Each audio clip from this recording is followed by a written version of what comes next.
आपस च खेल रही हैं ते उधर उन्होंने तो गुस्सा चढ़ी जाता जी। अज आ कुछ ना बनता। अज दुनिया अरसलान नूं पंजाबी शौक दी अरसलान दे नाम तो ना जानदी। लोग बड़े बड़े शहरों प्रदेशों के विचों अपना करते। ठीक इधर वेखो सारा गैंग जनाब खोल दिता ते फड़ संगलियां कढ़ इन्हां दियां बाहर संगलियां कढ़ देखते दोवें भैणां अज कालो दे नाल की करदियां ने जी। तो दोस्तों व्लॉग शुरू करने तो पहले जनाब अली स्पैशली जनाब मेरे एक सबसक्राइबर ने भाई ने अपने छोटे जनाब सैयद मेहदी अली शाह नाम है उन्होंने फालीए दे ने। ठीक है जिला मंडी भावदीन ते तहसील मेरे ख्याल फालीआ उन्होंने ते वो भी वीडियो अपनी वेखते हैं कि मेरे भाई दुबई होंगे भी वेखते। एक भाई कहते आस्ट्रेलिया होंगे अरसलान भाई वो भी तुहाडे व्लॉग वेखते पूरा महल्ला ही देखते हैं। तो स्पैशली जनाब अली भाई वास्ते वीडियो है। ठीक है उन्होंने मुहब्बत वास्ते सैयद मैदर अली शाह फालीए तो सैयद जी। तो मेरे वीरो भरावो तो माशाअल्लाह जी वेखो काम अल्लाह के हुक्म दे नाल चल रहा जी। दोपहर का टाइम आ रोटी खा के हटे हैं जी। तो यह मैं तुहानूं चैक करवाना सी कि असीं इहनूं बहरे लवा के ना देखो तो इनू विच लगा रहे हैं। यह बहरे हुंदे जी इनू कहते बहरे कि यानी दीवार दे विच ही आ जाएगी पक्की पक्की और साइडों के उत्ते आ सीमेंट बजरी रेत वाला जिहड़ा मसाला मिक्स करके भरिया जाएगा और यस हो जाएगी एक जान हो के पकड़ हो जाएगी इन्हां दी। अस्सलाम वालेकुम तो की हाल है वीरां भरावां मित्रां दा। उम्मीद करते हैं जी सब दोस्त वीर भरा मेरे खैर वाफिया नाल होणगे जनाब। तो बड़ा शुक्रिया तुहाडे प्यार मुहब्बत ते जनाब अली मुहब्बतां दा। ते कल वाला जनाब चैलेंज आपां जित गए सी। भाई मेरे ने थल्ले कमेंट किया कि उन्हें कहा यार तुसीं बाहर नहीं सी कढ़िया। तो वीरे अज वाले व्लॉग तुहानूं मैं भी क्लिप अटैच करके दिखा दांगा। वो कल मेरे को इत्थे दोस्त आए सी कुत्ती लैके नाले तुहानूं अगे वो भी दिखाउणा जिहड़ी कल फीमेल लैके आए सीगे वो भी क्रॉस नहीं हुई जनाब। इहदा स्टैंड बनाउणा पैना स्टड वास्ते। तो इंशाल्लाह इधरों वेले हो गए ना स्टार्ट का स्टैंड बनाने ताकि जे भी कोई दोस्त आवे और मायूस होकर ना जाए क्यों फीमेल नूं फड़ नहीं सकते। तो ये तुहानूं पता फिर कौड़ा बड़ा पै जांदा हैगा।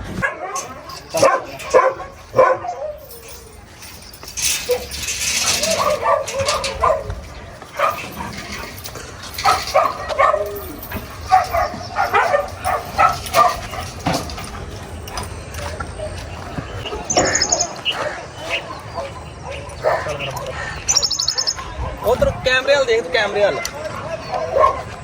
काबू रखी काबू ही काबू हो गया। मैं कहा किते ना कहियो कि पेशाब करदे ते पट्टे फड़ लए आ यही दलेरियां रह गईयां तुहाडे विच किते। आहो मुड़ के टिचरा पाउंदे रहो कमेंट जाके ना मेरा पुत्तर इहनूं पेशाब शू कर लैण दे इहनूं स्टैंड स्टूंड गरीब नूं ला लैण दे जरा तसल्ला दे नाल तुसीं अंदर ग्रीनरी इंजॉय करो। ਅਸੀਂ चैलेंज फौरी पूरी किया बहरहाल ਤੁਹਾਡੀ नाइंसाफी ਤੁਸੀਂ फैसलाबाद ਦਿਓ। ਤੁਸੀਂ ਆਪਣੇ ਕਿਸੇ ਰਿਸ਼ਤੇਦਾਰ ਨੂੰ ਕਿਸੇ ਨੂੰ ਭੇਜ ਕੇ ਕੁਝ ਵੀ ਕਰਵਾ ਸਕਦੇ ਹੋ। ਗੱਲ ਕੀਤੀ ਤੇ ਮੇਰਾ ਵੀ ਤੁਸੀਂ ਹੁਣ ਆਪਣੀ ਪੂਰੀ ਕਰੋ। ਅਸੀਂ ਆਪਣੀ ਪੂਰੀ ਕੀਤੀ ਆ ਠੀਕ ਆ। ਤੇ ਚੈलेंज ਤੁਸੀਂ ਦਿੱਤਾ ਅਸੀਂ ਐਕਸੈਪਟ ਕੀਤਾ ਤੁਹਾਡਾ ਚੈलेंज। ਅਸੀਂ ਲੇਟ ਨਹੀਂ ਕੀਤਾ ਫੌਰੀ ਤੁਹਾਡਾ ਚੈलेंज ਐਕਸੈਪਟ ਕਰਕੇ ਤੇ ਵੀਡੀਓ ਜਨਾਬ ਲਈ ਅਪਲੋਡ ਕਰਦੀ। ਫੈਸਲਾ ਤੁਹਾਡਾ ਜੇ ਭਾਈ ਨੇ ਕਿ ਹੁਣ ਛੱਡਿਆ ਜਾਵੇ ਟਾਈਮ ਦਿੱਤਾ ਜਾਵੇ ਮਾਫ ਕਰ ਦਿੱਤਾ ਜਾਵੇ ਜਾਂ ਕਿ ਡਨ ਭਰਨਾ ਚਾਹੀਦਾ। ਸਭ ਤੋਂ ਪਹਿਲਾਂ ਤੇ ਮੈਂ ਆਪਣੇ ਵੀਰਾਂ ਭਰਾਵਾਂ ਨੂੰ ਦੱਸਾਂ ਬਹੁਤ ਸਾਰੇ ਦੋਸਤ ਜਿਨ੍ਹਾਂ ਨੂੰ ਕੱਲ ਮੇਰਾ WhatsApp ਨੰਬਰ ਮਿਲਿਆ ਮੈਨੂੰ WhatsApp ਤੱਕ ਵੀ ਪੁੱਛ ਰਿਹਾ ਕਿ ਅਰਸਲਾਨ ਭਾਈ ਤੁਸੀਂ ਜਿਹੜੀ ਸਪਰੇਅ ਕਰਦੇ ਯਾਰ ਇਹ ਕਿਹੜੀ ਹੁੰਦੀ ਆ। ਮੈਂ ਕਹਿੰਦਾ 110% ਇਸ ਸਪਰੇਅ ਦਾ ਰਿਜ਼ਲਟ ਆ। ਮੈਨੂੰ ਇਹਨਾਂ ਨੇ ਕੋਈ ਕਮਿਸ਼ਨ ਕੋਈ ਪੈਸੇ ਨਹੀਂ ਦੇਣੇ ਹੈਗੇ। ਬਹਰਹਾਲ ਅਸਦ ਤੂੰ ਦੱਸ कैसी रिजल्ट आ स्प्रे मारी दा शाम तक चिच्चड़ को नजर आਉਂਦਾ ਤੁਸੀਂ ਮਾਰੋ 3 ਘੰਟਿਆਂ ਬਾਅਦ ਚਿੱਚੜ ਗਾਇਬ। ਤੇ ਜਿਹੜੀ ਆਪਾਂ ਪਹਿਲੇ ਲੈ ਕੇ ਆਏ ਸੀ ਉਦੋਂ ਜਿਹੜੀ ਪੈਸੇ ਜ਼ਾਇਆ ਕੀਤੇ ਸੀ ਉਹ ਕਿਸੇ ਕੰਮ ਦੀ ਨਹੀਂ ਸੀ। ਇਹ ਮਹਿੰਗੀ ਜ਼ਰੂਰ ਆ 1000 ਰੁਪਏ ਦੀ ਆਂਦੀ ਆ ਲੇਕਿਨ ਇਹ ਆ 3 ਘੰਟਿਆਂ ਚ ਤੁਹਾਡੇ ਚਿੱਚੜਾਂ ਦੀ ਤੈਨੂੰ ਮਾਰ ਦਿੰਦੀ ਆ ਠੀਕ ਆ। ਤੇ ਇਹ ਜਨਾਬ ਵਾਲੀ ਸਪਰੇ ਆ ਵਿੱਚੋਂ ਕੱਢ ਕੇ ਛੇਤੀ ਦਿਖਾ ਯਾਰ ਬੜੀ ਲੰਬੀ ਹੋ ਰਹੀ ਛੇਤੀ ਕਰ ਮੇਰੇ ਵੀਰੋ। ਦੇਖੋ ਤੁਹਾਡਾ ਭਰਾ ਘਰੋਂ ਨਹਾ ਧਾ ਕੇ ਹੋਣੀ ਆ ਜਨਾਬ ਤੁਹਾਡੇ ਵਾਸਤੇ ਜਨਾਬ ਮੈਂ ਕਹਿੰਦਾ ਵੀਡੀਓ ਬਣਾਉਣੀ ਆ ਤੇ ਟਾਈਮ ਕੱਢੀਏ। ਇਹ ਨਾਲ ਇੱਕ ਸਪਰੇ ਹੁੰਦੀ ਆ ਜੀ ਇਹ ਸਪਰੇ ਦੀ ਸ਼ੀਸ਼ੀ ਆ ਤੇ ਇਹ ਨਾਲ ਗਲਵਜ਼ ਆ ਠੀਕ ਹੈ। ਇਹ ਹੁੰਦੀ ਹੈ ਜੀ 30 ml 6 ml ਪਾਉਂਦੇ 1 ਲੀਟਰ ਪਾਣੀ ਦੇ ਵਿੱਚ ਪਾ ਕੇ ਬਣਾ ਲਈ ਦੀ। ਸਸਤੀ ਪੈਂਦੀ ਹੈ ਮਹਿੰਗੀ ਨਹੀਂ ਪੈਂਦੀ। ਤੁਹਾਨੂੰ ਦੱਸਿਆ ਕਿ ਖਰੀਦਣ ਲੱਗੇ ਤਾਂ ਲੱਗਦੀ 1000 ਰੁਪਏ ਦੀ ਆ। ਅਗਰ ਤੁਸੀਂ ਇੱਕ ਅੱਧਾ ਪੈਟ ਘਰ 'ਚ ਰੱਖਿਆ ਜਾਂ ਦੋ ਨੇ ਤੇ ਤੁਹਾਡੇ ਵਾਸਤੇ ਤੇ ਜਨਾਬ ਇਹ ਨਹੀਂ ਮੁੱਕਣ ਲੱਗੀ 1-2 ਮਹੀਨੇ ਕਿਉਂ ਇਹ ਲੀਟਰ ਪਾਣੀ 6 ml ਪੈ ਕੇ ਤਿਆਰ ਹੋ ਜਾਂਦੀ ਹੈ। ਜਦੋਂ ਤੁਸੀਂ ਜਾਨਵਰ ਨੂੰ ਨਵਾਉਣਾ ਵਾ ਨਾ ਗਿੱਲਾ ਕਰਨਾ ਵਾ ਮਾਰ ਦੇਣੀ ਜਿੰਨੀ ਦੇਰ ਤੱਕ ਜਾਨਵਰ ਡਰਾਈ ਰਹੇਗਾ ਇੰਸ਼ਾਅੱਲਾ ਤਾਲਾ ਤੁਹਾਡਾ ਜਾਨਵਰ ਜਿਹੜਾ ਸੁਖੀ ਰਹੇਗਾ। ਚੱਲਦੇ ਆ ਜਨਾਬ ਹੁਣ ਵਲੌਗ ਦਾ ਜਨਾਬ ਸ਼ੁਰੂਆਤ ਕਰਨ ਲੱਗੇ। ਸਭ ਤੋਂ ਪਹਿਲੇ ਤੇ ਕੰਮ ਦੀ ਰੂਟੀਨ ਦਿਖਾਵਾਂ ਅੱਜ ਕੰਮ ਕਿੰਨਾ ਕਲੋਜ਼ ਹੋਇਆ ਤੇ ਫਿਰ ਜਾਨਵਰਾਂ ਬਾਹਰ ਲੈ ਕੇ ਚੱਲੇ ਆ। ਅੱਜ ਸਾਰੇ ਲਿਜਾ ਕੇ ਬਾਹਰ ਛੱਡ ਦੇਣੇ ਸ਼ੁਗਲ ਮੇਲਾ ਦਾ ਨਾ ਮੈਂ ਬਾਹਰ ਹੀ ਵੇਖਣਾ ਅੱਜ। ਇਹ ਜਨਾਬ ਤੁਹਾਡੇ ਵੀਰ ਨੇ ਹਾਲ ਦੀ ਘੜੀ ਐਮਰਜੈਂਸੀ ਦੇ ਵਿੱਚ ਆ ਜਿਹੜਾ ਨਾਲ ਹੀ ਲੱਗਦੇ ਹੱਥ ਪੱਲਾ ਤਿਆਰ ਕਰ ਲਿਆ ਜੇ ਕਿਉਂਕਿ ਇਹ ਜਿਹੜਾ ਠੀਕ ਹੈ ਇਹਦੇ ਐਂਗਲ ਲੱਗੇ ਨੇ ਕਬਜ਼ੇ ਠੀਕ ਹੈ ਇੱਥੇ ਦੀਵਾਰ ਦੇ ਵਿੱਚ ਲੱਗ ਜਾਣਗੇ। ਇਹ ਜਿਹੜਾ ਕੇਜ ਹੈਗਾ ਆਪਣੀ ਬਬਲੀ ਵਾਸਤੇ ਤਿਆਰ ਕਰਨਾ ਠੀਕ ਹੈ। ਤੇ ਇਹ ਜਨਾਬ ਮੇਰੇ ਵਾਸਤੇ ਕੁੰਡਾ ਛੁੰਡਾ ਲਵਾਤਾ ਜੇ ਜਾਲੀ ਲਵਾ ਕੇ ਅੱਛੇ ਤਰੀਕੇ ਦੇ ਨਾਲ ਆਰਜ਼ੀ ਨਹੀਂ ਮਤਲਬ ਕਿ ਪੂਰਾ ਅੱਛਾ ਤਰੀਕੇ ਨਾਲ ਫਰੇਮ ਬਣਾ ਕੇ ਹਜੇ ਇੱਕ ਹੀ ਬਣਾਇਆ ਬਾਕੀ ਤਿਆਰ ਹੋਣ ਤੋਂ ਬਾਅਦ ਬਣਾਵਾਂਗੇ ਕਿਉਂਕਿ ਦੋਸਤੋ ਤੁਹਾਡੇ ਭਰਾ ਦਾ ਇਹ ਮਕਸਦ ਸੀਗਾ ਕਿ ਆਰਜ਼ੀ ਤੌਰ ਜਲਦੀ ਕਰਨ ਦਾ ਮਕਸਦ ਮੇਰਾ ਇਹੀ ਸੀ ਕਿ ਇਹਨੂੰ ਯਾਰ ਕਲੋਜ਼ ਕੀਤਾ ਜਾਵੇ ਕਿਉਂਕਿ ਬਬਲੀ ਉਧਰ ਪਿਟਬੁਲ ਬੱਚਿਆਂ ਨਾਲ ਛੱਡੀ ਉਧਰ ਲੜਦੀ ਉਹਨਾਂ ਨਾਲ ਇਹਨੂੰ ਅਲੱਗ ਰਵੇ ਆਪਣੇ ਲਾਦਾ ਕੇਜ ਦੇ ਵਿੱਚ, ਸਾਨੂੰ ਟੈਨਸ਼ਨ ਪਰੇਸ਼ਾਨੀ ਬਬਲੀ ਦੀ ਵੀ ਨਾ ਹੋਵੇ। ਤੇ ਮਾਸ਼ਾਅੱਲਾ ਜਨਾਬ ਜਦੋਂ ਤੁਹਾਨੂੰ ਮੈਂ ਸਵੇਰ ਪਹਿਲੇ ਵੀਡੀਓ ਦਿਖਾਇਆ ਕਿ ਗ੍ਰਿਲਾਂ ਸ਼ਿਲਾਂ ਜਿਹੜੀਆਂ ਆਪਣੀਆਂ ਲੱਗ ਗਈਆਂ ਨੇ, ਇਹ ਲੋਕਾਂ ਦੀ ਨਿਕਲ ਆਈ ਆ, ਸਿਰਫ ਰਹਿ ਗਿਆ ਪਲਸਤਰ ਹੋਣ ਵਾਲਾ, ਤਿਆਰੀ ਹੋਣ ਵਾਲਾ। ਚੱਲਦੇ ਆ ਜਨਾਬ ਫੈਮਿਲੀ ਨੂੰ ਖੋਲਦੇ ਆ, ਛੋਟੀਆਂ ਦੋਵਾਂ ਨੂੰ ਖੋਲਦੇ ਆ, ਨਾਲ ਅੱਜ ਬਲੈਕੀ ਨੂੰ ਕੱਢਦੇ ਆ ਬਾਹਰ, ਇਹਨਾਂ ਦੀ ਜਰਾ ਕਰਾਉਂਦੇ ਆ ਵਾਕ ਤੇ ਨਾਲੇ ਇਹਨਾਂ ਨੂੰ ਛੱਡਦੇ ਆ ਜਨਾਬ, ਨਜ਼ਾਰੇ ਲੈਂਦੇ ਆ ਤੇ ਦੇਖਦੇ ਆ ਆਪਸ ਵਿੱਚ ਲੜਦੀਆਂ, ਗੇਮ ਕਰਦੀਆਂ, ਕੀ ਕਰਦੀਆਂ, ਸ਼ੁਕਲ ਮੇਲਾ ਕੀ ਕਰਦੀਆਂ ਹੈਗੀਆਂ ਨੇ। ਤੇ ਬਾਕੀ ਕੰਮ ਦੀ ਰੂਟੀਨ ਮੈਂ ਤੁਹਾਨੂੰ ਦੱਸਣੀ ਸੀ ਜਨਾਬ। ਮਾਸ਼ਾਅੱਲਾ ਵੇਖੋ ਇਹ ਚੀਜ਼ ਤਿਆਰ ਹੋ ਗਈ ਆਪਣੀ, ਸਿਰਫ ਗਰਾਊਂਡ ਲੈਵਲ ਰਹਿ ਗਿਆ, ਇਹਨਾਂ ਦਾ ਫਰਸ਼ ਰਹਿ ਗਿਆ ਤੇ ਪਿੱਛੇ ਨਾਲੀ ਰਹਿ ਗਈ ਹੈ ਪਾਣੀ ਵਾਲੀ, ਉਹ ਮੈਂ ਟੇਪਰ ਰੱਖਣੀ ਹੈ ਤਾਂ ਕਿ ਪਾਣੀ ਜਿਹੜਾ ਜਾਵੇ ਇੱਥੋਂ ਪ੍ਰੈਸ਼ਰ ਮਾਰ ਕੇ ਤੇ ਬਾਹਰ। ਇਹ ਜਿਹੜੀ ਪਾਣੀ ਵਾਲੀ ਹੁੰਦੀ ਹੈ ਇਹਦੇ ਵੀ ਤਿਆਰ ਹੋ ਜਾਣੀ ਆ, ਇਹਦੇ ਵਿੱਚ ਪਾਣੀ ਦੀਆਂ ਬਾਲਟੀਆਂ ਭਰ ਕੇ ਰੱਖ ਦਿਆ ਕਰਾਂਗੇ। ਉੱਪਰ ਦੀ ਗੱਲ ਕਰੀਏ ਤੇ ਜਨਾਬ ਬਾਅਦ ਦੇ ਵਿੱਚ ਫਿਨਿਸ਼ਿੰਗ ਹੋਣ ਤੋਂ ਬਾਅਦ ਇਹਦੇ ਉੱਪਰ ਜਾਲੀ ਲਾਵਾਂਗੇ ਤਾਂ ਕਿ ਦੁਬਾਰਾ ਕੋਈ ਐਸਾ ਕੇਸ ਨਾ ਹੋਵੇ ਕਿ ਰੌਕੀ ਯਾਰ ਕੋਈ ਵੀ ਜਾਨਵਰ ਸਾਡਾ ਜ਼ਾਇਆ ਨਾ ਹੋਵੇ, ਛਲੰਗ ਮਾਰ ਕੇ ਇੱਧਰ ਚੋਜਰ ਜ਼ਾਇਆ ਹੋਣ ਤੋਂ ਬਾਅਦ, ਕਿਉਂਕਿ ਅਸੀਂ ਬੰਨਣੇ ਨਹੀਂ ਹੈਗੇ ਕੇਜਾਂ ਦੇ ਵਿੱਚ ਖੁੱਲੇ ਰੱਖਾਂਗੇ। ਇੰਡੀਆ ਦੇ ਵੀ ਆਪਣੇ ਇੱਕ ਵੀਰ ਨੇ ਡਾਕਟਰ ਕੁਛ ਕਰਕੇ ਮੈਨੂੰ ਨਾਮ नहीं याद आ रहा, उन्होंने भी जिक्र करता जाऊँ। उन्होंने कहा कि अरसलान भाई मेरे पास 3 डॉग हैं, इनको बांधे ना, जल्दी जल्दी से ग्रिलें लगवाएं और इनको जो है वो खुला छोड़ें। तो भाईजान ज़रूर इंशाल्लाह इनको खुला छोड़ेंगे, ठीक है। बहरहाल ये कि अभी जो हाल का वक्त है ना, मतलब मौजूदा वक्त है, इसमें तो मैं खुद बहुत ज़्यादा डिस्टर्ब हूँ क्योंकि जानवर आप देखें अभी मैंने बाहर बांधे हुए हैं, ठीक है। ये एक बांधी है, ये कोको बैठी हुई है, वो स्टेला बांधी है, वो उसकी बेटी है, वो उसकी बेटी है, और नीचे आप खलारा देख सकते हैं। तो खुद अच्छा नहीं लगता कि यार इतना खलारा पड़ गया। वो थोड़ी वो मैं उर्दू चला गया, वो तू भी नहीं दसिया कमलिया मैनू, वो तू मारा एडी लंबी उर्दू बोल दी थी। वो छड्डो यार, अच्छा मैनू आप नहीं दोस्तों चंगा लगता कि यार मैं आ काम करा अपना, मैनू वाकई देन च नहीं रहा कि यार मैं एडी लंबी उर्दू बोल गया। तो तुसीं मैनूं दस्सो मैं उर्दू भी कैसी बोलदा, उर्दू भी तुहाडे भरा दी सोहनी है कि नहीं। अच्छा मैं जनाब अली अपना खुद नहीं पसंद करदा, देखो ना किन्ना खलारा पिया होया, सारे गन बन मन मिलिया होया। ते बाकी इंशाअल्लाह ताला आ केज दी आ दीवार रह गई है ਜਿਹੜੀ ਤੁਹਾਨੂੰ ਹਰ ਵੀਡੀਓ ਦਿਖਾਉਣਾ ਨਾ ਗਿਆ, ਕੋਨਾ ਰਹਿ ਗਿਆ। ਤੇ ਇਹ ਜਿਹੜਾ ਕੋਕੋ ਦਾ ਅੰਡ ਵਾਲਾ ਕੇਜ ਹੈ ਬਿਲਕੁਲ ਮੁਕੰਮਲ ਰਹਿ ਗਿਆ। ਤੇ ਬਾਕੀ ਜਨਾਬ ਸਿਰਫ ਫਰਸ਼ ਰਹਿ ਗਏ ਆ, ਭਾਈ ਗਿਆ ਹੋਇਆ ਵਾ ਤੇ ਅੱਜ ਅਸੀਂ ਰੋੜੀ ਦਾ ਕੰਮ ਅਸੀਂ ਆਪ ਹੀ ਕਰਨਾ ਕਿਉਂਕਿ ਇੱਕ ਮਜ਼ਦੂਰ ਆ, ਉਹ ਵੀ ਗਰੀਬ ਮਾੜਾ ਮੇਰੇ ਵਰਗਾ। ਤੇ ਅਸੀਂ ਰੋੜੀ ਛੋੜੀਆਂ ਦੇ ਵਿੱਚ ਪਾ ਕੇ ਰੈਡੀ ਰੱਖਣੀ ਹੈ ਤੇ ਇਨਸ਼ਾਅੱਲਾ ਤਾਲਾ ਕੱਲ ਚੜ੍ਹਦੇ ਸਾਰ ਦਿਨ ਲੱਗ ਜਾਂ ਸਾਰ ਜਨਾਬ ਤੁਹਾਡੇ ਵੀਰ ਹੋਣਾ ਨੇ ਨਾ ਇਹਦੇ ਫਰਸ਼ ਪਾ ਦੇਣੇ ਆ। ਕਿਉਂ 1-2 ਦਿਨ ਮੈਂ ਕਿਹਾ ਲੱਗ ਜਾਣੇ ਨੂੰ 8 ਵਜੇ ਉੱਠਦਿਆਂ ਨੂੰ ਤੇ ਫੇਰ ਪ੍ਰੋਬਲਮ ਬਣਨੀ ਆ। ਬਿਹਤਰ ਬਿਹਤਰ ਆ ਕਿ ਕਿਉਂ ਨਹੀਂ ਨਾਲ ਥੋੜੀ ਜਿਹੀ ਆਪ ਹੱਥ ਲਾ ਕੇ ਮਿਹਨਤ ਕਰ ਲਈਏ ਤੇ ਕਿਉਂ ਨਾ ਅੱਛਾ ਹੋ ਜਾਵੇ। ਤੇ ਦੋਸਤੋ ਇਹ ਵੀ ਗ੍ਰਿਲ ਜਿਹੜੀ ਹੈਗੀ ਆ, ਠੀਕ ਹੈ, ਅਸੀਂ ਕੰਪਲੀਟ ਕਰਵਾ ਲਈ ਹੈ, ਜਿਹੜੀ ਕਿ ਪੁਰਾਣੇ ਪਿੰਜਰੇ ਲਾਏ ਸੀਗੇ ਗ੍ਰਿਲ, ਇਹਨੂੰ ਵੀ ਜਾਲੀ ਲਵਾ ਲਈ ਹੈ, ਠੀਕ ਹੈ। ਕਿਉਂਕਿ ਇਹਦੇ ਵਿੱਚ ਜਿਹੜੇ ਛੋਟੇ ਬੱਚੇ ਸੀ ਤਾੜੀ ਦੇ ਸੀ ਨਾ, ਖਾਸ ਕਰਕੇ ਉਹ ਬੱਚੇ ਜਿਹੜੇ ਸੇਲ ਆਊਟ ਕਰਨੇ ਹੁੰਦੇ, ਜਿਸ ਤਰ੍ਹਾਂ ਅਸੀਂ ਉਹ ਭਾਰਤੀ ਤੌਰ ਤੇ ਫੱਟਾ ਲਾ ਕੇ ਗੁਜ਼ਾਰਾ ਕਰ ਰਹੇ, ਇਹ ਵੀ ਮੈਂ ਕੰਮ ਕੰਪਲੀਟ ਕਰਵਾ ਲਿਆ ਨਾਲ ਲੱਗਦੀ। ਬਲੈਕੀ ਨੇ ਮੈਂ ਖੋਲਤਾ, ਬਲੈਕੀ ਬਲੈਕੀ ਆ ਜਾ ਜਾ ਜਾ ਜਾ ਜਾ। ਤੇ ਇਹ ਜਨਾਬ ਜਿਹੜੀ ਤੁਹਾਨੂੰ ਢੇਰੀ ਨਜ਼ਰ ਆ ਰਹੀ ਹੈ, ਅੱਜ ਬਜਰੀ ਵੀ ਸਟਾਲੀ ਹੈ, ਠੀਕ ਹੈ, ਰਕਸ਼ਾ ਪੂਰਾ ਬਜਰੀ ਦਾ ਸਟਾਇਆ ਵਾ, 3 ਬੋਰੀਆਂ ਸੀਮੈਂਟ ਦੀਆਂ ਹੋਰ ਲਵਾਈਆਂ ਵਾ। ਇੱਕ ਦੋਸਤ ਨੇ ਕਮੈਂਟ ਕਰਕੇ ਕਿਹਾ ਸੀਗਾ ਕਿ ਅਰਸਲਾਨ ਭਾਈ ਕਿੰਨਾ ਖਰਚਾ ਆਇਆ ਤੁਸੀਂ ਦੱਸੋ। ਤੇ ਦੋਸਤੋ ਮੈਂ ਵੈਸੇ ਤੁਹਾਨੂੰ ਦੱਸ ਦਵਾਂਗਾ ਤੁਹਾਡੀ ਇਨਫੋਰਮੇਸ਼ਨ ਵਾਸਤੇ। ਬਹਰਹਾਲ ਮੈਂ ਤੁਹਾਨੂੰ ਆਪਣੀ ਅੱਜ ਜ਼ਾਤੀ ਦਿਲ ਦੀ ਤੇ ਸ਼ੌਕ ਦੀ ਗੱਲ ਦੱਸਣ ਲੱਗਾ ਆ ਕਿ ਨਾ ਤੇ ਕਦੀ ਰੱਬ ਨੇ ਦੇਣ ਲੱਗੇ ਗਿਣ ਕੇ ਦਿੱਤਾ ਤੇ ਨਾ ਮੈਂ ਕਦੀ ਗਿਣ ਕੇ ਲਾਇਆ, ਉਹ ਦੇਈ ਜਾਂਦਾ ਆਪਾਂ ਲਾਈ ਜਾਂਦੇ, ਦੇਈ ਜਾਂਦਾ ਲਾਈ ਜਾਂਦਾ, ਦੇਈ ਜਾਂਦਾ ਲਾਈ ਜਾਂਦੇ ਆ। ਤੇ ਜਨਾਬ ਅੱਜ ਦੇ ਵਲੌਗ ਦੇ ਵਿੱਚ ਸੈਨਲਾਬਦੀਨ ਵੀ ਪਕੜੇ ਗਏ ਆ। ਵਾਲੇਕਮ ਅਸਲਾਮ, ਮੈਨੂੰ ਨਹੀਂ ਪਤਾ ਕਿ ਤੂੰ ਆ ਰਿਹਾ ਇੱਧਰ ਹੈ, ਸ਼ੇਕ ਹੈਂਡ ਵੀ ਕਰ ਲੈ ਬਾਬਾ। ਵਾਲੇਕਮ ਸਲਾਮ। ਇਹ ਮੈਨੂੰ ਜੈਨੂਇਨ ਗੱਲ ਨਹੀਂ ਪਤਾ, ਮੈਂ ਬਾਹਰ ਆਇਆ ਵਾ ਨਾ ਉਦੋਂ ਮੇਰੀ ਨਿਗਾਹ ਪਈ ਤੇ ਮੈਂ ਕਿਹਾ ਹੁਣ ਅਸੀਂ ਵਲੌਗ ਰੋਕਣਾ ਨਹੀਂ। ਇੱਧਰ ਦੇਖੋ ਨਾਲੇ ਦੱਸੋ ਮੁੱਛਾਂ ਬਣਾ ਕੇ ਸਾਡਾ ਸ਼ੋਰ ਕਰਦਾ ਲੱਗ ਰਿਹਾ। ਮੋਟਰਸਾਈਕਲ ਵੀ ਨਹੀਂ ਸੀ ਮੇਰੇ ਕੋਲ ਹੈਗੀ, ਮੈਂ ਕਿਹਾ ਟੁਰ ਕੇ ਚੱਲਦੇ ਕੋਈ ਨਹੀਂ। ਮੋਬਾਈਲ ਕਿੱਥੇ ਹੈ? ਮੋਬਾਈਲ ਕੋਲ ਹੀ। ਕੱਢੋ ਸਟਾਰਟ ਕਰੋ। ਨੌ ਵਲੌਗ ਜਾਨਵਰ ਬਾਹਰ ਕੱਢਣ ਲੱਗੇ ਆ ਜਨਾਬ। ਭਾਈ ਦਾ ਚੈਨਲ ਜ਼ੈਨਲਾਬਦੀਨ ਦੇ ਨਾਂ ਤੋਂ, ਠੀਕ ਹੈ ਜੀ। ਅਸੀਂ ਬੜੀ ਮਿਹਨਤ ਕਰਕੇ ਇਹਦਾ ਚੈਨਲ ਬਣਾਇਆ, ਚਲਾਇਆ।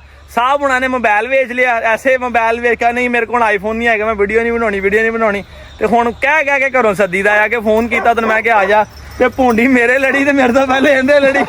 ਵੇਖੋ ਇਹਦੇ ਤੇ ਹੋਂਠ ਲਾਲ ਮਾਲ ਸਾਰੀ ਗੱਡੀ ਲਾਲ ਹੋ ਗਈ, ਐਡਾ ਮੂੰਹ ਹੋ ਗਿਆ ਮਾਸ਼ਾਅੱਲਾ ਤੁਹਾਡੇ ਨਾਲੋਂ ਵੱਡਾ। ਉਹ ਭਾਈ ਨੇ ਭੁੰਡਾ ਨਹੀਂ ਸੋਚਾ ਖਤਮ ਹੋਈਆ ਤੇ ਜਨਾਬ ਵਾਪਸ ਆਏ ਨੇ। ਕੱਢੋ ਫੋਨ ਤੇ ਕਰੋ ਸਟਾਰਟ, ਛੇਤੀ ਕਰੋ ਚੈਨਲ ਦਾ ਭਾਈ ਉਹ ਮੈਂ ਸਾਰਾ ਕੁਝ ਕਰਾ ਦਿਆਂਗਾ, ਉਹ ਮੇਰੀ ਜ਼ਿੰਮੇਵਾਰੀ ਹੈ, ਸਾਰਾ ਕੁਝ ਕਰਾ ਦਿਆਂਗਾ, ਕਰ ਵੀ ਦੇਣਗੇ। ਤੁਸੀਂ ਫੋਨ ਕੱਢੋ ਤੇ ਵੀਡੀਓ ਬਣਾਉਣੀ ਸ਼ੁਰੂ ਕਰਾ ਦਵਾਂ। ਇੱਧਰ ਵੇਖੋ ਸਾਰਾ ਗੈਂਗ ਜਨਾਬ ਖੋਲ ਦਿੱਤਾ ਤੇ ਉਹ ਫੜ ਸੰਗਲੀਆਂ ਕੱਢਣਾ ਇਹਨਾਂ ਦੀਆਂ ਬਾਹਰ, ਸੰਗਲੀਆਂ ਕੱਢ। ਦੇਖਦੇ ਦੋਵੇਂ ਭੈਣਾਂ ਅੱਜ ਕਾਲੋ ਦੇ ਨਾਲ ਕੀ ਕਰਦੀਆਂ ਨੇ।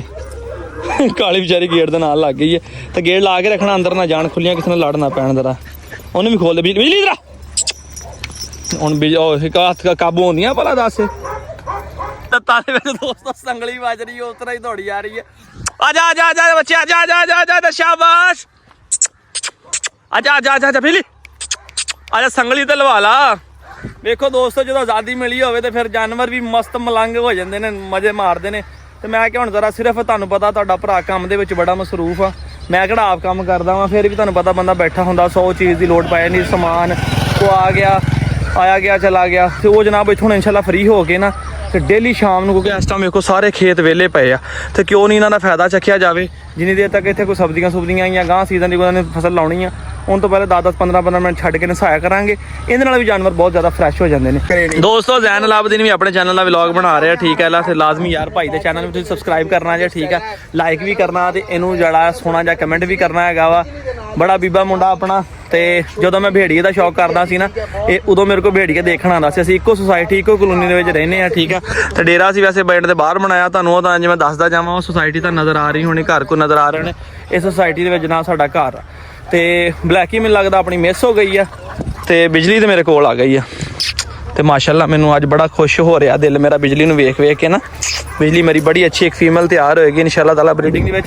ਤੇ ਫਿਰ ਤੁਹਾਨੂੰ ਦੋਸਤੋ ਇੱਕ ਹੋਰ ਗੱਲ ਦੱਸਦਾ ਜਾਵਾਂ, ਕੁਝ ਦੋਸਤ ਚੈਨਲ ਤੇ ਨਵੇਂ ਹੋਣਗੇ ਜਾਂ ਵੀਡੀਓ ਪਹਿਲੀ ਵਾਰੀ ਵੇਖਦੇ ਹੋਣਗੇ, ਤੁਹਾਨੂੰ ਗੱਲ ਦੱਸਾਂ ਕਿ ਜਾਨਵਰ ਜਿਹੜਾ ਗੁਲਟੇਰ ਹੈ ਨਾ, ਇਹ ਜਿੰਨਾ ਏਜਡ ਹੁੰਦਾ ਨਾ ਉਨਾ ਖੂਬਸੂਰਤ ਲੱਗਦਾ। ਯਾਨੀ ਇਹ ਬਣਦਾ ਹੀ 2 ਤੋਂ 2.5 ਸਾਲ ਦੇ ਦੌਰਾਨ ਜਾ ਕੇ ਫਿਰ ਇਹ ਬਣਦਾ ਵਾ, ਫਿਰ ਇਹਦੀ ਰੌਣਕ ਹੁੰਦੀ ਆ, ਫਿਰ ਇਹਦਾ ਸਾਰਾ ਕੁਝ ਹੁੰਦਾ। ਹੁਣ ਇਸ ਉਮਰ 'ਚ ਵੇਖੋ ਨਾ, ਬੱਚੇ ਨੇ ਹਜੇ, ਇਹਨਾਂ ਨੇ ਆਪਣਾ ਆਪ ਤੁਹਾਨੂੰ ਨਹੀਂ ਦਿਖਾਣਾ, ਜਦੋਂ ਨਾ ਥੋੜਾ ਮੈਚੋਰ ਹੋਣਾ ਵਾ ਪੋ ਬਾਬੇ ਨੂੰ ਪੈ ਜੇ ਇਧਰੀ ਮੈਂ ਪਵਾ ਦੇਣੀ ਬਾਬੇ ਨੂੰ। ਦੋਸਤੋ ਜੀ ਅੱਜ ਮੇਰੇ ਬਾਬਾ ਜੀ ਨਾਲ ਵੀ ਮਿਲੋ ਜਨਾਬ, ਸਾਡੇ ਹਮਸਾਏ ਨੇ। ਬਾਬੇ ਜੀ ਨਾਲ ਗੱਲਬਾਤ ਕਰਦੇ ਆ। ਅਸਲਾਮ ਅਲੈਕਮ। ਹਾਂ ਮੈਂ ਕਿਹਾ ਕੀ ਹਾਲ ਨੇ? ਸੁਣਾਓ, ਬਾਲ ਬੱਚੇ ਤਗੜੇ ਨੇ? ਹੈਂ ਆ ਪੂਰੀ ਦੁਨੀਆ ਤੁਹਾਡੀ ਵੀਡੀਓ ਵੇਖ ਰਹੀ ਆ। ਹਾਂਜੀ ਤਾਂ ਨੂੰ ਹੋਵਾ ਜਰਾ ਇੱਧਰ ਨੂੰ ਨਜ਼ਾਰਾ ਤੇ ਕਰਾਓ ਜਰਾ। ਕਿੱਧਰ ਚੱਲੇ ਆ? ਘਰ ਨੂੰ ਚੱਲੇ ਆ। ਚਲੋ ਅੱਲਾ ਖੈਰ ਕਰੇ। ਕੋਈ ਦਵਾ ਦਵੂ ਕਰਦੇ ਹੁੰਦੇ ਸਾਡੇ ਲਈ ਕਿ ਨਹੀਂ? ਕੋਈ ਦਵਾ ਕਰ ਛੱਡਿਆ ਕਰੋ। ਹਾਂ ਦੁਆ ਕਰ ਛੱਡਿਆ ਕਰੋ। ਚਲੋ ਜਾ ਜਾ ਜਾ ਬਿਜਲੀ ਸ਼ਾਬਾਸ਼ ਸਟੈਲਾ, ਇਹਦਾ ਨਾਮ ਸਟੈਲਾ ਰੱਖਿਆ ਏ ਮਾਸ਼ਾਅੱਲਾ। ਦੋਸਤੋ ਜਦੋਂ ਤੁਸੀਂ ਕੋਈ ਚੀਜ਼ ਰੱਖਦੇ ਹੋ, ਕਿਸੇ ਦਾ ਸ਼ੌਕ ਕਰਦੇ ਹੋ, ਤੇ ਜਦੋਂ ਤੁਹਾਡੀ ਉਹਨਾਂ ਮੁਹੱਬਤ ਤੇ ਉਹਦੀ ਤੁਹਾਡੇ ਨਾਲ ਮੁਹੱਬਤ, ਯਾਨੀ ਦੇਖੋ ਨਾ ਜਾਨਵਰ ਜਦੋਂ ਤੁਹਾਡੀ ਗੱਲ ਤੇ ਨੱਸ ਕੇ ਆ ਜਾਵੇ, ਪਿਆਰ ਕਰੇ ਤੁਹਾਡੇ ਨਾਲ, ਲਾਡੀਆਂ ਕਰੇ, ਤੇ ਜਨਾਬੇ ਵਾਲੀ ਫਿਰ ਇੱਕ ਸ਼ੌਕੀਨ ਬੰਦੇ ਦਾ ਦਿਲ ਜਿਹੜਾ ਬੜਾ ਖੁਸ਼ ਹੋ ਜਾਂਦਾ। ਤੇ ਹੁਣ ਮੈਂ ਦੇਖਦਾ ਨਹੀਂ ਮੇਰੇ ਕੋਲ ਆਉਂਦੇ ਕਿ ਨਹੀਂ, ਇਹ ਭਲਾ ਮੇਰੇ ਕੋਲ ਕਿਉਂ ਨਹੀਂ ਆ ਰਹੇ? ਇਹ ਮੇਰੇ ਕੋਲ ਇਸ ਕਰਕੇ ਨਹੀਂ ਆ ਰਿਹਾ ਕਿਤੇ ਫੜ ਕੇ ਬੰਨ ਨਾ ਦੇਵੇ। ਇਹਨੂੰ ਪਤਾ ਵਾ ਕਿ ਜਦੋਂ ਬਹੁਤੀਆਂ ਸ਼ਰਾਰਤਾਂ ਜਾਂ ਬਹੁਤਾ ਮੈਨੂੰ ਤੰਗ ਕਰਨ, ਜ਼ਾਰੀ ਗੱਲ ਫਿਰ ਬੰਨਣਾ ਹੀ ਆ। ਕਿਉਂਕਿ ਦੋਸਤੋ ਸ਼ਾਮ ਦਾ ਟਾਈਮ ਹੁੰਦਾ ਵੀਡੀਓ ਬਣਾਉਣ ਦਾ, ਤੇ ਸ਼ਾਮ ਦਾ ਟਾਈਮ ਹੀ ਹੁੰਦਾ ਵਾ ਇੱਥੇ ਆਪਣਾ ਨਾ ਕੋਈ ਪਬਲਿਕ ਦੇ ਵਿੱਚ ਆ ਜਾ ਰਿਹਾ ਹੁੰਦਾ। ਦੋਨੋਂ ਭੈਣਾਂ ਨੇ ਜਨਾਬ, ਇੱਕੋ ਮਾਂ ਦੀਆਂ ਤੇ ਇੱਕੋ ਘੁਰੇ ਦੀਆਂ, ਤੇ ਇਕੱਠੀਆਂ ਹੀ ਨੇ ਦੋਵੇਂ ਮਾਵਾਂ ਭੈਣਾਂ ਦੋਵੇਂ। ਤੇ ਮਾਸ਼ਾਅੱਲਾ ਦੋਵੇਂ ਇੱਕੋ ਜਿਹੜੀਆਂ ਹੀ ਨੇ। ਜਦੋਂ ਆਈ ਸੀਗੀ ਤੇ ਕਾਫੀ ਕਮਜ਼ੋਰ ਸੀਗੀ, ਹੁਣ ਮਾਸ਼ਾਅੱਲਾ ਤੁਸੀਂ ਵੇਖ ਲਓ ਕਾਫੀ ਅੱਗੇ ਨਾਲੋਂ ਬਿਹਤਰ ਹੋ ਰਹੀ ਆ। ਤੇ ਅੱਜ ਇਹਨਾਂ ਨੂੰ ਮੈਂ ਫੇਰ ਡਿਵਰਮ ਕਰ ਦਿੱਤਾ ਵਾ, ਠੀਕ ਆ। ਵਰਮੌਕ ਸੀਰਪ ਦੇ ਨਾਲ ਮੈਂ ਫੇਰ ਦੋਵਾਂ ਡਿਵਰਮ ਕਰ ਦਿੱਤਾ। ਆ ਦੇਖੋ ਜਨਾਬ ਜ਼ੈਨ ਭਾਈ ਦੀਆਂ ਤਾਰੀਫਾਂ ਕਰ ਰਿਹਾ ਬਿਜਲੀ ਦੀਆਂ। ਤੇ ਮੈਂ ਕਿਹਾ ਮੈਂ ਤੁਹਾਨੂੰ ਦੂਰੋਂ ਖੜਾ ਚੈੱਕ ਕਰਾਵਾਂ ਜਨਾਬ। ਇਹ ਬਿਜਲੀ ਦੇ ਬੜੇ ਫੈਨ ਨੇ ਜਨਾਬ ਵਾਲੀ, ਇਹਨਾਂ ਨੂੰ ਬਹੁਤ ਪਿਆਰੀ ਲੱਗਦੀ ਹੈ। ਕਹਿੰਦੇ ਮੇਰਾ ਅੱਬਾ ਜ਼ਿਆਦਾ ਦਿੰਦਾ ਤੇ ਅਰਸਲਾਨ ਭਾਈ ਇਹਨੂੰ ਮੈਂ ਵੀ ਰੱਖ ਲੈਣਾ ਸੀ ਘਰ। ਮੈਂ ਦੱਸ ਰਿਹਾ ਦੋਸਤਾਂ ਨੂੰ, ਮੈਂ ਕਿਹਾ ਜ਼ੈਨ ਨੂੰ ਬੜੀ ਪਸੰਦ ਆ। ਜ਼ੈਨ ਕਹਿੰਦਾ ਜੇ ਮੇਰੇ ਡੈਡੀ ਇਜਾਜ਼ਤ ਦਿੰਦੇ ਨਾ ਤੇ ਮੈਂ ਲੈ ਜਾਣੀ ਸੀ ਘਰ। ਮੇਰੇ ਘਰ ਵਾਲੇ ਇਜਾਜ਼ਤ ਨਹੀਂ ਮੈਨੂੰ ਦਿੰਦੇ। ਈਵਨ ਕਿ ਅਰਸਲਾਨ ਭਾਈ ਕੋ ਜਦੋਂ ਸਭ ਤੋਂ ਪਹਿਲੇ ਉਹ ਭੇੜੀਆ ਹੁੰਦਾ ਸੀ ਨਾ ਵੁਲਫ, ਉਦੋਂ ਤੋਂ ਲੈ ਕੇ ਤੱਕ ਮੈਂ ਅਰਸਲਾਨ ਭਾਈ ਦੇ ਡੇਰੇ ਤੇ ਆਉਂਦਾ ਵਾ, ਸਿਰਫ ਜਾਨਵਰਾਂ ਦੇ ਸ਼ੌਕ ਕਰਨ ਵਾਸਤੇ, ਕਿਉਂਕਿ ਘਰੋਂ ਮੈਨੂੰ ਇਜਾਜ਼ਤ ਨਹੀਂ ਇਸ ਕੰਮ ਦੀ। ਦੂਸਰੀ ਗੱਲ, ਸਾਡਾ ਘਰ ਸੁਸਾਇਟੀ ਦੇ ਅੰਦਰ, ਸੁਸਾਇਟੀ ਵਾਲੇ ਵੀ ਇਸ ਗੱਲ ਤੋਂ ਰੌਲਾ ਪਾਉਂਦੇ, ਉਹ ਸਾਰਿਆਂ ਨੂੰ ਪਤਾ ਰੌਲੇ ਬਥੇਰੇ ਪਏ ਮੇਰੇ। ਅਰਸਲਾਨ ਭਾਈ ਦੀਆਂ ਵੀਡੀਓ ਤੁਸੀਂ ਵੇਖਦੇ ਰਹਿੰਦੇ ਹੋ, ਦੂਜੇ ਦਿਨ ਤੀਜੇ ਦਿਨ ਰੌਲਾ ਪਿਆ ਹੁੰਦਾ ਸੀਗਾ। ਪੁਰਾਣੀਆਂ ਜਦੋਂ ਵੀਡੀਓ, ਜਿਹੜੇ ਪੁਰਾਣੇ ਸਬਸਕ੍ਰਾਈਬਰ ਉਹਨਾਂ ਨੂੰ ਇਸ ਚੀਜ਼ ਦਾ ਪਤਾ ਹੈਗਾ। ਤੇ ਤਾਂ ਕਰਕੇ ਫਿਰ ਆਪਣੇ ਇੱਕ ਸ਼ੌਕ ਨੂੰ ਨਾ ਬਰਕਰਾਰ ਰੱਖਣ ਵਾਸਤੇ, ਉਹਨੂੰ ਇੱਕ ਮਤਵਾਜ਼ਨ ਜਗ੍ਹਾ ਦੇਣ ਵਾਸਤੇ ਫਿਰ ਆ ਜੀਦਾ ਹੁੰਦਾ ਡੇਰੇ ਦੇ ਉੱਤੇ। ਵੀਡੀਓ ਬਣਾ ਲਈ ਦੀ, ਯਾਦ ਹੁੰਦੀ। ਅੰਦਰ ਆਉਂਦੇ ਜੰਗ ਸ਼ੁਰੂ ਹੋ ਗਈ, ਸਾਰੇ ਬੋਲਣਾ ਸ਼ੁਰੂ ਹੋ ਗਏ ਦੋਸਤੋ। ਅੱਲਾ ਖੈਰ ਕਰੇ, ਕੋ ਖੋਲਣਾ ਗਿਆ। ਅੱਛਾ ਉਹ ਬਿਜਲੀ ਨੂੰ ਵੇਖ ਕੇ ਬੋਲ ਰਿਹਾ ਸੀ, ਅਸਦ ਉਹਨੂੰ ਬੰਨ ਗਿਆ ਵਾ। ਬਿਜਲੀ ਦਰਾ ਮੈਨੂੰ ਇਹੀ ਲੱਗਾ ਦੋਸਤੋ ਕਿ ਲੈ ਵੀ ਜਿੱਦਾਂ ਭੌਂਕਣ ਦੀਆਂ ਆਵਾਜ਼ਾਂ ਆਈਆਂ ਨੇ ਨਾ, ਕੋਈ ਨਾ ਕੋਈ ਜਾਨਵਰ ਖੁੱਲਾ ਹੀ ਆ। ਤੇ ਵੇਖੋ ਇੱਕ ਇਹਨਾਂ ਦੀ ਇਹ ਬੜੀ ਮੌਜ ਆ, ਇੱਕ ਵੀ ਖੁੱਲੇ ਆਪ ਹੀ ਦੱਸ ਦਿੰਦੇ ਕਿ ਖੁੱਲਾ ਕਿ ਬੰਦੇ ਆ। ਬਿਜਲੀ ਆ ਜਾ ਬੰਦ ਕਰਾਂ ਤੈਨੂੰ, ਆ ਜਾ। ਉਹ ਫੇਰ ਬਾਹਰ ਨਿਕਲ ਗਈ। ਚਲੋ ਦੋਸਤੋ ਇਹਨੂੰ ਬਾਅਦ ਚ ਬੰਨਦੇ ਆ ਜਨਾਬ। ਤੇ ਜ਼ੈਨ ਭਾਈ ਨੇ ਮੈਨੂੰ ਕੇਜ ਦੇ ਮਤਲਬ ਕੁਝ ਪੁੱਛਣਾ, ਮੈਂ ਉਹ ਦੱਸ ਲਵਾਂ ਉਹਨਾਂ ਨੂੰ। ਸ਼ਾਬਾਸ਼ ਦੋਸਤੋ, ਇਹਦੇ ਬਾਰੇ ਤੁਸੀਂ ਕੁਝ ਨਹੀਂ ਕਹਿਣਾ, ਠੀਕ ਆ। ਇਹ ਆ ਲੁੰਡੀ ਇੱਕ ਬ੍ਰਾਂਡ ਹੈ, ਤੇ ਬ੍ਰਾਂਡ ਨੂੰ ਤੁਸੀਂ ਕੁਝ ਨਹੀਂ ਕਹਿਣਾ, ਤੁਹਾਡੀ ਮਿਹਰਬਾਨੀ ਹੈ। ਇਹ ਜਨਾਬ ਮੇਰੀ ਬੜੀ ਮੁਹੱਬਤ ਵਾਲੀ ਫੀਮੇਲ ਆ, ਤੇ ਇਹਨੂੰ ਮੈਂ ਕੁਝ ਵੀ ਨਹੀਂ ਕਹਿਣਾ ਹੁੰਦਾ। ਮੈਂ ਵੀ ਇਹ ਮੇਰੇ ਕੋਲ ਅੰਦਰ ਆ ਕੇ ਬਹਿ ਜਾਂਦੀ ਆ, ਮੈਂ ਰੋਟੀ ਖਾਵਾਂ ਲੈ ਜਾਂਦੀ ਆ, ਮੈਂ ਪੀਜ਼ਾ ਖਾਵਾਂ ਲੈ ਜਾਂਦੀ ਆ, ਕਦੀ ਮੈਂ ਇੱਥੇ ਪਿਆ ਵਾਂ, ਮੈਂ ਪਾਸਤਾ ਵਾਂ, ਕੋਈ ਚੀਜ਼ ਮੰਗਾਵਾਂ ਨਾ, ਇਹ ਰੱਖੀ ਆਪਾਂ ਖੁੱਲੀ ਮਸਤ ਮਲੰਗ। ਬੱਚੇ ਮੈਂ ਕਿਹਾ ਤੂੰ ਦੇਣੇ ਆ ਦੇ, ਨਹੀਂ ਦੇਣੇ ਨਾ ਦੇ, ਤੈਨੂੰ ਮੈਂ ਕਿਸੇ ਨੂੰ ਨਹੀਂ ਦੇਣਾ, ਤੂੰ ਆਪਣੇ ਡੇਰੇ ਦੀ ਰੌਣਕ ਆ। ਔਰ ਕਿਸੇ ਦਿਨ ਮੈਂ ਡੇਰੇ ਦਾ ਰਾਤ ਸੁੱਤਾ ਤੇ ਮੈਂ ਤੁਹਾਨੂੰ ਰਾਤ ਦੀ ਵਲੌਗ ਦੇ ਵਿੱਚ ਦਿਖਾਵਾਂਗਾ ਕਿ ਇਹ ਸਿਕਿਉਰਿਟੀ ਦੇ ਮਾਮਲੇ 'ਚ ਕਿੰਨੀ ਐਕਟਿਵ ਆ। ਤੁਸੀਂ ਹੈਰਾਨ ਹੋ ਜਾਓਗੇ ਕਿ ਯਾਰ ਇੱਕ ਆ ਜਿਹੜੀ ਕਿ ਫੀਮੇਲ ਦੀ ਲੱਤ ਵੀ ਸੱਟ ਲੱਗੀ, ਲੱਤ ਟੁੱਟੀ ਵੀ ਹੋਈ ਆ, ਟੁੱਟ ਕੇ ਜੁੜੀ ਹੋਈ ਆ, ਦੇਖਣ ਨੂੰ ਤੁਹਾਨੂੰ ਲੱਗੇਗਾ ਯਾਰ ਪਤਾ ਨਹੀਂ ਬਿਮਾਰ ਆ। ਸਿਕਿਉਰਿਟੀ ਦੇ ਹੱਕ 'ਚ ਕਿੰਨੀ ਅੱਛੀ ਆ, ਤੁਹਾਨੂੰ ਮੈਂ ਕਿਸੇ ਰਾਤ ਦੇ ਵਲੌਗ ਚੈੱਕ ਕਰਾਵਾਂਗਾ। ਵੇਖੋ ਉਹ ਉਹਦੇ ਵੱਲ ਗਈ ਤੇ ਨਾਲੇ ਸਟਾਈਲਾਂ ਸ਼ੁਰੂ, ਵੇਖੋ ਕਿੰਨਾ ਉਹਨੂੰ ਆਪਣੇ ਬੱਚਿਆਂ ਨਾਲ ਪਿਆਰ ਆ। ਹਜੇ ਬਿਜਲੀ ਉਹਦੇ ਵੱਲ ਗਈ ਆ, ਉਹ ਜਾ ਕੇ ਲੜਨ ਲੱਗੀ ਤੇ ਸ਼ੁਰੂ ਹੋ ਗਈ ਇਹਦੇ ਨਾਲ ਸਟਾਈਲਾਂ। ਮਾਂ ਤਾਂ ਦੋਸਤੋ ਮਾਂ ਹੋਤੀ ਹੈ ਨਾ ਫਿਰ। ਆਪਸ 'ਚ ਖੇਡ ਰਹੀਆਂ ਨੇ, ਉਹ ਆਪਸ 'ਚ ਖੇਲ ਰਹੀਆਂ ਆ ਤੇ ਉਹ ਉਧਰ ਉਹਨੂੰ ਤਾਂ ਗੁੱਸਾ ਚੜੀ ਜਾਂਦਾ ਜੀ। ਹੋਤੀ ਹੈ। ਕੱਲ ਮੈਨੂੰ ਵੀ ਇੱਕ ਦੋਸਤ ਨੇ ਦੁਆ ਦਿੱਤੀ, ਉਹਨੇ ਘਰ ਸਲਾਮ ਪਾਈ, ਅੱਲਾ ਤੁਹਾਨੂੰ ਖੁਸ਼ ਰੱਖੇ, ਤੁਹਾਡੇ ਵਾਲਦੈਨ ਨੂੰ ਮਾਂ ਬਾਪ ਨੂੰ ਤੰਦਰੁਸਤੀ ਦੇਵੇ। ਸਾਰਿਆਂ ਨੇ ਬੜੀ ਸੋਹਣੀ ਦੁਆ ਦਿੱਤੀ ਇਹਨੇ, ਮੈਂ ਫਿਰ ਉਹਨੂੰ ਰਿਪਲਾਈ ਵੀ ਕੀਤਾ, ਅੱਲਾ ਤੁਹਾਨੂੰ ਤਰੱਕੀ ਦੇਵੇ, ਕਾਮਯਾਬੀ ਦੇਵੇ, ਰਿਜ਼ਕ 'ਚ ਬਰਕਤ। ਬੜੀਆਂ ਬੰਦੇ ਨੇ ਦੁਆਵਾਂ ਦਿੱਤੀਆਂ ਕਮੈਂਟ ਦੇ ਵਿੱਚ ਹੀ। ਮੈਂ ਕਿਹਾ ਸਰਸ਼ ਹੈਗੀ ਹੈ ਕਿ ਮਾਂ ਨਹੀਂ ਹੈਗੀ। ਵਾਲਦਾ ਨੂੰ ਫੌਤ ਹੋਇਆ ਤਕਰੀਬਨ ਅਗਸਤ ਵਿੱਚ 2 ਸਾਲ ਹੋ ਜਾਣੇ ਆ, ਠੀਕ ਹੈ, 3 ਸਾਲ ਹੋ ਜਾਣੇ। 2020 ਵਿੱਚ ਕਰੋਨਾ ਤੋਂ ਬਾਅਦ ਫੌਤ ਹੋਈ ਸੀ ਅਗਸਤ ਦੇ ਵਿੱਚ। ਤੇ ਬਾਕੀ ਦੋਸਤੋ ਦੁਨੀਆ ਦੀ ਹਰ ਸ਼ੈ ਲੱਭ ਜਾਂਦੀ ਆ, ਪੈਸਾ ਵੀ ਲੱਭ ਜਾਂਦਾ, ਇੱਜ਼ਤ ਵੀ ਲੱਭ ਜਾਂਦੀ, ਸ਼ੋਹਰਤ ਵੀ ਲੱਭ ਜਾਂਦੀ, ਬੰਦੇ ਨੂੰ ਹਰ ਸ਼ੈ ਲੱਭ ਜਾਂਦੀ ਹੈ, ਮਾਂ ਬਾਪ ਨਹੀਂ ਲੱਭਦੇ, ਠੀਕ ਹੈ। ਤੇ ਅੱਲਾਹ ਪਾਕ ਆਪ ਉਹਨਾਂ ਦੇ ਦਰਜਾਤ ਬੁਲੰਦ ਕਰੇ, ਠੀਕ ਹੈ। ਜਿਹੜੇ ਕੋਈ ਪੁਰਾਣੇ ਦੇਖਣ ਵਾਲੇ ਉਹਨਾਂ ਨੂੰ ਪਤਾ ਜਨਾਬ। ਤੇ ਇੱਕ ਦੋਸਤ ਨੇ ਹੋਰ ਕਮੈਂਟ ਕੀਤਾ ਸੀਗਾ ਪਹਿਲੀ ਵੀਡੀਓ ਦੇ ਵਿੱਚ, ਮੈਂ ਪੜ੍ਹਿਆ ਸੀਗਾ ਉਸ ਦਿਨ ਮੈਂ ਪਿਟਬੁਲ ਕੁੱਤੀ ਲੈ ਕੇ ਆਇਆ ਜੀ। ਅਖੇ ਜੀ ਮਾਂ ਨੂੰ ਦਵਾਈ ਨਹੀਂ ਲੈ ਕੇ ਦੇਣੀ ਤੇ ਬੁੱਲੀ ਕੁੱਤੀ ਲੈ ਲਈ ਆ, ਤੇ ਜੇ ਮਾਂ ਨੂੰ ਦਵਾਈ ਨਾ ਲੈ ਕੇ ਦਿੱਤੀ ਹੁੰਦੀ ਤੇ ਅੱਜ ਇੰਨਾ ਕੁਛ ਨਾ ਬਣਦਾ, ਅੱਜ ਆ ਕੁਛ ਨਾ ਬਣਦਾ। ਅੱਜ ਦੁਨੀਆ ਅਰਸਲਾਨ ਨੂੰ ਪੰਜਾਬੀ ਸ਼ੌਕ ਦੀਆਂ ਅਰਸਲਾਨ ਦੇ ਨਾਂ ਤੋਂ ਨਾ ਜਾਣਦੀ। ਲੋਕ ਬੜੇ ਬੜੇ ਸ਼ਹਿਰਾਂ ਤੋਂ ਦੂਰ ਪ੍ਰਦੇਸ਼ਾਂ ਦੇ ਵਿੱਚੋਂ ਮੁਹੱਬਤ ਨਾ ਕਰਦੇ, ਠੀਕ ਆ। ਤੇ ਲੋਕ ਇੱਥੇ ਚੱਲ ਕੇ ਸਾਡੇ ਡੇਰੇ ਤੇ ਸਾਨੂੰ ਮਿਲਣ ਵਾਸਤੇ ਨਹੀਂ ਹੁੰਦੇ, ਠੀਕ ਆ। ਤੇ ਮਾਂ ਨੂੰ ਦਵਾਈ ਲੈ ਕੇ ਦਿੱਤੀ ਤੇ ਮੇਰਾ ਵੀਰ ਹੋਇਆ ਵਾ, ਠੀਕ ਆ। ਹੁੰਦੇ ਆ ਬਹੁਤ ਸਾਰੇ ਲੋਕ ਜਿਹੜਾ ਨਹੀਂ ਮਾਂ ਪਿਓ ਦਾ ਖਿਆਲ ਕਰਦੇ ਤੇ ਪੈਸਾ ਜਾ ਦਿੰਦੇ, ਇੱਧਰ ਉੱਧਰ ਲਾ ਦਿੰਦੇ। ਨਹੀਂ, ਜਿੰਨਾ ਮੇਰੇ ਮਾਲਕ ਨੇ ਦਿੱਤਾ, ਜਿੰਨਾ ਮੇਰੇ ਕੋਲ ਹੋ ਸਕਿਆ ਉਹਨਾਂ ਮੈਂ ਕੀਤਾ। ਮੇਰੀ ਮਾਂ ਦੀਆਂ ਦੁਆਵਾਂ ਹੀ ਆ ਕਿ ਅੱਜ ਮੈਂ ਇੱਥੇ ਤੱਕ ਪਹੁੰਚ ਗਿਆ, ਠੀਕ ਆ। ਮਗਰ ਵਕਤ ਉਦੋਂ ਵੀ ਮੇਰੇ ਕੋਲ ਜਾਨਵਰ ਬੜੇ ਸੀ, ਮੈਂ ਘਰ ਰੱਖੇ ਹੋਏ ਸੀ, ਭੇੜੀਆਂ ਵੀ ਰੱਖੀਆਂ ਸੀ, ਉਦੋਂ ਵੀ ਮੇਰੀ ਵਾਲਦਾ ਦਿੰਦਾ ਸੀ। ਤੇ ਅੱਲਾ ਦਾ ਸ਼ੁਕਰ ਆ ਉਹਨਾਂ ਦੀਆਂ ਦੁਆਵਾਂ ਹੀ ਸੀ ਇੱਥੇ ਤੱਕ ਪਹੁੰਚ ਗਏ ਆ। ਤੇ ਮਾਂ ਦੀਆਂ ਦੁਆਵਾਂ ਸਾਣੇ ਕਹਿੰਦੇ ਕਬਰ ਤੇ ਪੰਛਣ ਲੱਗ ਜਾਂਦੀਆਂ, ਠੀਕ ਆ। ਤੇ ਮੈਂ ਤੁਹਾਨੂੰ ਗੱਲ ਦੱਸਣ ਲੱਗਾ ਕਿ ਮੈਨੂੰ ਬੜਾ ਦੁੱਖ ਹੋਇਆ ਬੰਦੇ ਦਾ ਕਮੈਂਟ ਪੜ੍ਹ ਕੇ। ਮੈਂ ਕਿਹਾ ਬੰਦੇ ਦੀ ਸੋਚ ਦੇਖ ਕੇ ਐਸੀ ਹੈ। ਮੈਨੂੰ ਅੱਜ ਗੱਲ ਯਾਦ ਆ ਗਈ, ਉਹ ਸਿਰਫ ਇਹਨਾਂ ਦੀਆਂ ਮਾਂ ਦਾ ਪਿਆਰ ਵੇਖ ਕੇ। ਮਾਂ ਨੇ ਦੁਆਵਾਂ ਕੀਤੀਆਂ ਤੇ ਇੱਥੇ ਤੱਕ ਪਹੁੰਚੇ ਆ। ਜੇ ਮਾਂ ਦੀਆਂ ਬਦਦੁਆਵਾਂ ਹੁੰਦੀਆਂ ਤੇ ਕਿਤੇ ਧੱਕੇ ਖਾ ਕੇ ਅਸੀਂ ਵੀ ਕਿਤੇ ਲੂਮਾ ਲਾਮਾ ਦੇ ਜਾਂ ਕਿਸੇ ਮਿਲ ਫੈਕਟਰੀ 'ਚ ਕੰਮ ਕਰਦੇ ਹੁੰਦੇ, ਠੀਕ ਆ। ਤੇ ਮੇਰਾ ਵੀਰ ਗੱਲ ਕਰਨ ਤੋਂ ਪਹਿਲਾਂ ਸੋਚ ਲਈਦਾ ਹੁੰਦਾ ਸੀ ਕੀ ਗੱਲ ਕਰਨ ਲੱਗੇ, ਅਗਲੇ ਨੂੰ ਕਿੱਥੇ ਲੱਗੇਗੀ, ਕੀ ਸਮਝ ਹੋਏਗੀ, ਇਹ ਤੁਸੀਂ ਨਹੀਂ ਉਹਨੂੰ ਜੱਜ ਕਰ ਸਕਦੇ। ਇਸ ਕਰਕੇ ਕਮੈਂਟ ਕਰਨ ਤੋਂ ਪਹਿਲਾਂ ਸੋਚੀਦਾ ਹੁੰਦਾ ਕਿ ਕੀ ਗੱਲ ਕਰਨ ਲੱਗੇ, ਠੀਕ ਆ। ਤੇ ਅੱਲਾ ਦਾ ਸ਼ੁਕਰ ਆਪਣੀ ਮਾਂ ਤੋਂ ਇਲਾਵਾ ਮੈਂ ਕਈਆਂ ਦੀ ਮਾਵਾਂ ਨੂੰ ਦਵਾਈ ਲੈ ਕੇ ਦਿੰਦਾ, ਮੈਂ ਦੱਸਣਾ ਨਹੀਂ ਚਾਹੁੰਦਾ, ਠੀਕ ਆ। ਤੇ ਇਹ ਗੱਲ ਮੇਰੀ ਜ਼ਿਹਨ 'ਚ ਪਾਲੀ ਦੀ ਹੁੰਦੀ, ਕਿਸੇ ਨੂੰ ਗੱਲ ਕਰਨ ਤੋਂ ਪਹਿਲਾਂ ਸੋਚੀਦਾ ਹੁੰਦਾ ਕਿ ਯਾਰ ਮੈਂ ਗੱਲ ਕਰਨ ਲੱਗਾ ਉਹਨੂੰ ਗੱਲ ਕਿੱਥੇ ਲੱਗੇਗੀ। ਸਿਰਫ ਇੰਨੀ ਲੰਮੀ ਗੱਲ ਤਾਂ ਦੱਸਣ ਲੱਗਾ, ਥੋੜਾ ਜਿਹਾ ਇਮੋਸ਼ਨਲ ਹੋ ਗਿਆ। ਕੀ ਕਰੀਏ, ਜਜ਼ਬਾਤ, ਲਮਹਾਤ, ਫਿਕਰ ਚੀਜ਼ਾਂ ਹੀ ਐਸੀਆਂ ਨੇ ਵਾਲੀਆਂ। ਦੁਆਵਾਂ ਯਾਦ ਰੱਖੋ, ਮਿਲੇਂਗੇ ਨਵੀਂ ਵੀਡੀਓ, ਫਿਰ ਅੱਲਾ ਹਾਫਿਜ਼।